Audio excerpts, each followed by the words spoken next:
আসন্ন জাতীয় সংসদ নির্বাচনকে সামনে রেখে যশোর জেলার ৬টি আসনের মধ্যে ৩টিতে প্রার্থী পরিবর্তন করেছে বিএনপি। বুধবার কেন্দ্রীয় সিদ্ধান্তে যশোর ১, যশোর ৫ ও যশোর ৬ আসনে নতুন প্রার্থীদের চূড়ান্ত মনোনয়ন দেওয়া হয়।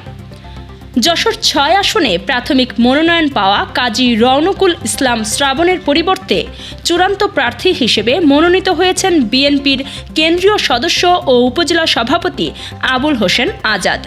বুধবার রাতে কেন্দ্রীয় কার্যালয় থেকে মহাসচিব মির্জা ফখরুল ইসলাম আলমগীরের স্বাক্ষরিত মনোনয়নপত্র তার হাতে তুলে দেওয়া হয়।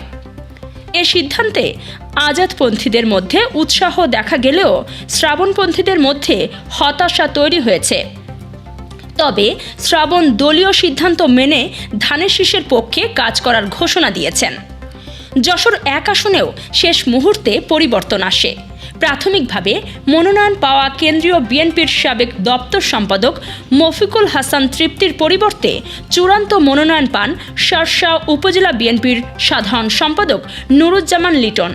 স্থানীয় তৃণমূল নেতাকর্মীদের দীর্ঘদিনের বিরোধিতা ও আন্দোলনের প্রেক্ষিতেই এই সিদ্ধান্ত এসেছে বলে দলীয় সূত্র জানিয়েছে।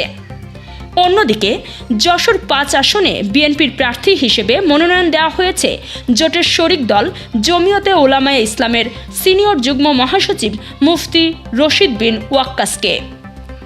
ফলে প্রাথমিক মনোনয়ন পাওয়া উপজেলা বিএনপির সভাপতি অ্যাডভোকেট শহীদ মোহাম্মদ ইকবাল হোসেন বাদ পড়েন।